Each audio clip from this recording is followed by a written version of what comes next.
হরে কৃষ্ণ। নমস্কার বন্ধুরা, আজ চলে এসেছি আরও একটি নতুন ভিডিও নিয়ে। কাল বছরের শেষ পূর্ণিমা। এই অগ্রহায়ণ পূর্ণিমার দিন সিঁদুরে গোপনে মিশিয়ে দিন এই একটি জিনিস। এতে আপনাদের আর্থিক সমস্যা দূর হবে এবং আপনাদের স্বামীদের কর্মজীবনে অনেক উন্নতি হবে। আসুন বন্ধুরা, জেনে নেওয়া যাক। তার আগে বলি বন্ধুরা, আপনাদের কাছে একটি ছোট্ট অনুরোধ। আপনারা আমার চ্যানেলে নতুন হলে অবশ্যই চ্যানেলটিকে সাবস্ক্রাইব করে আমার পাশে থাকবেন। বন্ধুরা, কাল রবিবার। এই রবিবার পড়েছে বছরের শেষ পূর্ণিমা। এই পূর্ণিমা খুবই শুভ এবং অনেক গুরুত্বপূর্ণ একটি পূর্ণিমা। বলা হয়েছে বছরের শেষ পূর্ণিমার দিন যদি আপনারা গোপনে সিঁদুরের মধ্যে এটি মিশিয়ে দিতে পারেন, তাহলে আগামী নতুন বছর খুব ভালো কাটবে এবং আপনাদের স্বামীদের কর্মজীবন হয়ে উঠবে অনেকটাই উন্নতির দিকে। তার জন্যে প্রথমে যে কাজ করতে হবে তা হলো আপনাদের এই রবিবার অর্থাৎ কাল পূর্ণিমার দিন অবশ্যই সকালে ঘুম থেকে উঠবেন। ঘুম থেকে উঠেই কিন্তু প্রথমে যে কাজ তা হচ্ছে আপনারা অবশ্যই স্নান করে শুদ্ধ বস্ত্র পরে নেবেন। সকালে স্নান সেরে যখন শুদ্ধ বস্ত্র পরা হয়ে যাবে, নিজেদের গায়ে একটু গঙ্গার জল পারলে ছিটিয়ে নেবেন। এরপর আপনারা যাবেন ঠাকুর ঘরে। হ্যাঁ বন্ধুরা, একেবারেই ঠিকই শুনেছেন। ঠাকুর ঘরের কাজ যদি সকালে করা হয়ে যায়, তাহলে আপনাদের গোটা দিনটা খুব ভালো কাটবে। সেই কারণে এই বছরের শেষ পূর্ণিমার দিন অবশ্যই চলে যেতে হবে ঠাকুর ঘরে। ঠাকুর ঘরে গিয়ে প্রথমে ঠাকুর ঘরটি মুছবেন এবং একেবারে শুদ্ধ করে নেবেন। বন্ধুরা, যখনই ঠাকুর ঘরটি মোছা হয়ে যাবে, তারপর আপনাদের বাড়ির যে সকল ইষ্ট দেবতারা আছে, সকল দেবতাকে পারলে আপনারা ভালো করে পঞ্চামৃত দিয়ে স্নান করাতে পারেন। আর যদি স্নান করানো সম্ভব না হয়, সেক্ষেত্রে আপনারা সকল দেবদেবীকে ফুল দিয়ে সুন্দর করে সাজাবেন। বন্ধুরা, পারলে এই অগ্রহায়ণ পূর্ণিমা বা বছরের শেষ পূর্ণিমার দিন মা লক্ষ্মীকে একটি লাল রঙের ওড়না দিতে পারেন। এতে কিন্তু আপনাদের বাড়ির সুখ শান্তি সর্বদাই বজায় থাকবে। তারপরে ফুলের মালা অবশ্যই নিবেদন করবেন।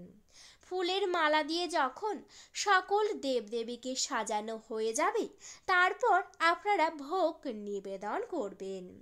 কারণ বন্ধুরা, এই অগ্রহায়ণ পূর্ণিমার দিন অনেক সকালেই ভোগ নিবেদন করা অত্যন্তই ভালো। তারপরে ভোগ নিবেদন হয়ে গেলে প্রদীপ ধূপ জ্বালিয়ে আপনারা পূর্ণিমার পূজা সম্পূর্ণ করে নেবেন একদমই সকালে। যখনই পূজা সম্পূর্ণ হয়ে যাবে, তারপর আপনারা নিয়ে নেবেন একটি পাত্র।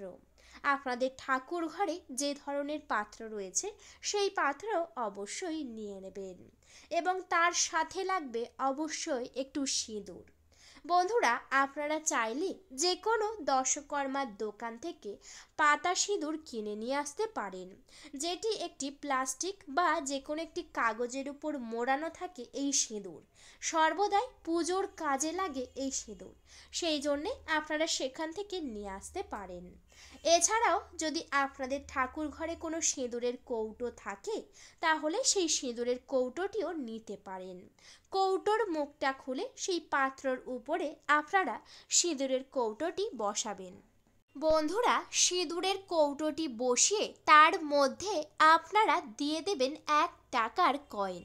হ্যাঁ বন্ধুরা, একেবারেই ঠিকই শুনেছেন। সিঁদুরের কৌটোর মধ্যে অবশ্যই 1 টাকার কয়েন দিতে হবে। এরপর সেই সিঁদুরের উপরে আপনারা একটি ছোট্ট ফুল দিয়ে দেবেন বা ফুলের একটু অংশ নিয়ে সিঁদুরের উপরে দিতে পারেন। এরপর সেই পাত্রটি নিয়ে আপনাদের বাড়ি মা লক্ষ্মীর সামনে রেখে দেবেন। তারপর পূজা সম্পূর্ণ হয়ে যাবার পর আপনারা কিছুক্ষণের জন্য বাইরে বেরিয়ে আসবেন। কিছুক্ষণ হয়ে গেলে পুনরায় ঠাকুর ঘরে ঢুকবেন এবং সকল ভোগ তুলে নেবেন এবং সেই জায়গাটা একেবারে মুছে পরিষ্কার করে নেবেন। বন্ধুরা, পারলে আপনারা সেই ভোগ সবাইকে দেওয়ার চেষ্টা করবেন, যাতে সবাই প্রসাদ হিসাবে সেটি গ্রহণ করতে পারে। এরপর আপনারা মা লক্ষ্মীর সামনে বসবেন। মা লক্ষ্মীর সামনে বসে খুবই নিষ্ঠা সহকারে আপনারা কিন্তু মা লক্ষ্মী সহ সকল দেবদেবীকে প্রণাম করে নেবেন।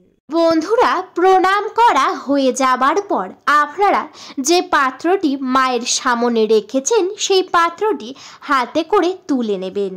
হাতে করে তুলে যে সিঁদুরের কৌটোর মধ্যে 1 টাকার কয়েন রেখেছেন সেই 1 টাকার কয়েনটি সিঁদুরের কৌটোর উপর থেকে তুলে নেবেন।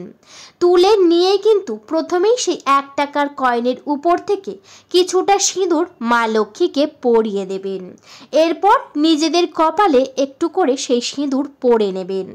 যখনই পরা হয়ে যাবে সেই 1 টাকার কয়েনে করে আপনারা বেশ কিছুটা পরিমাণ সিঁদুর তুলে নেবেন।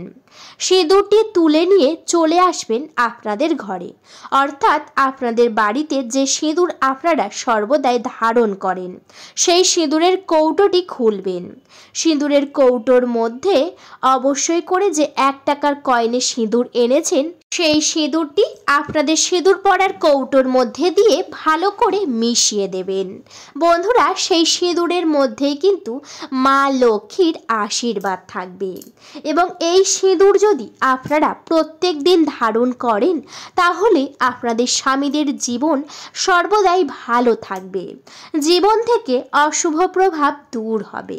সেই কারণে অবশ্যই করে আপনারা এই সিঁদুর গোপনে মিশিয়ে দেবেন। এই কথাটি কাউকে বলার একেবারেই দরকার নেই, একেবারেই একা একা এই কাজ অবশ্যই করবেন। পুনরায় সেই 1 টাকাটি নিয়ে সিঁদুরের কৌটোতে, মানে যে ঠাকুর ঘরে সিঁদুর রয়েছে সেই সিঁদুরের কৌটোয় রেখে সিঁদুরের কৌটোটি আপনারা বন্ধ করে দেবেন। এই বছরের শেষ পূর্ণিমার দিন যদি আপনারা এই কাজ করেন আপনাদের স্বামীদের কর্মজীবন অনেক উন্নতির দিকে এগিয়ে যাবে এবং স্বামীদের জীবন থেকে অশুভ প্রভাব দূর হয়ে যাবে। এছাড়াও এই সিঁদুর পরার কিছু নিয়ম রয়েছে, যেমন বন্ধুরা, কখনো কিন্তু আপনারা স্নান না করে এই সিঁদুর ধারণ করবেন না। সকালে উঠে স্নান সেরে শুদ্ধ বস্ত্র পরে আপনাদের চুলটা একটু ভালো করে শুকিয়ে নেবেন। তারপর আপনারা সিঁদুর ধারণ করবেন। সিঁদুর ধারণ করার সময় কিন্তু আপনারা ভুল করেও চুল খোলা রেখে সিঁদুর ধারণ করবেন না। সর্বদাই চুলটিকে আপনারা বাঁধবেন, তারপর সিঁদুর ধারণ করবেন। সিঁদুর কিন্তু সর্বদাই 5টি জায়গায় ধারণ করতে হয়। 1 হলো সিঁথি, 2 হলো কপাল এবং 3 হলো নিজেদের শাখাতে, এরপরে নিজেদের কণ্ঠে এবং শাড়ির আঁচলে। এই 5টি জায়গাতে অবশ্যই ধারণ করতে হয়। এই 5টি জায়গায় সিঁদুর ধারণ করলে আপনাদের জীবন থেকে সমস্ত অশুভ প্রভাব দূর হবে। এছাড়াও বন্ধুরা, কখনোই কিন্তু বাসি কাপড় জামা পরে সিঁদুরের কৌটোতে একেবারে হাত দেবেন না। সিঁদুর হলো অত্যন্ত পবিত্র একটি জিনিস, তার মধ্যেও আপনারা মিশিয়ে দিয়েছেন মা লক্ষ্মীর আশীর্বাদ। সেই কারণে বন্ধুরা, সিঁদুরের কৌটোতে কখনোই বাসি কাপড় জামা পরে হাত দেবেন না। এছাড়াও বন্ধুরা, সিঁদুর সর্বদাই নিজের টাকাতে কিনবেন বা স্বামীর টাকাতে কিনবেন, কখনোই অন্যর কাছে থেকে ধার নেওয়ার টাকাতে কিনবেন না। এতে কিন্তু স্বামীদের জীবনে নানান বিপদ আসতে পারে। অন্যের টাকায় কেনা সিঁদুর ব্যবহার করা একেবারেই উচিত নয়। এছাড়াও উপহার পাওয়া সিঁদুর কখনোই ব্যবহার করা ঠিক নয়। বন্ধুরা, আপনারা এই অগ্রহায়ণ পূর্ণিমা বা বছরের শেষ দিন আপনারা যদি এই কাজ করেন, মনে বিশ্বাস রেখে যদি করেন, অবশ্যই ফল পাবেন এবং আপনাদের বাড়ি থেকে আর্থিক কষ্ট দূর হয়ে যাবে। কখনোই আর্থিক সমস্যা একেবারেই দেখা দেবে না। যে কোনো শুভ দিনে আপনাদের স্বামীদের হাতে থেকে সিঁদুর পরার চেষ্টা করবেন। এতে কিন্তু আপনাদের জীবন অনেক সুখের হবে। স্বামী স্ত্রীর মধ্যে ভালোবাসা বাড়বে, স্বামী স্ত্রী এবং সুখেই থাকবেন। এই কাজ আপনারা সর্বদাই চেষ্টা করবেন করার। বন্ধুরা, আশা করছি ভিডিওতে আপনারা পুরোটা বুঝতে পেরেছেন। ভিডিওটি যদি ভালো লেগে থাকে অবশ্যই ভিডিওতে একটি লাইক করবেন, শেয়ার করবেন এবং সাবস্ক্রাইব করে আমার পাশে থাকবেন। আজকের মতো আমি বিদায় নিলাম। সবাই ভালো থাকবেন, সুস্থ থাকবেন। সবাই একবার ভগবান কৃষ্ণকে ভালোবেসে কমেন্টে জয় শ্রীকৃষ্ণ লিখে যাবেন। আপনাদের সকলকে জানাতে চাই অনেক অনেক হরে কৃষ্ণ, রাধে রাধে।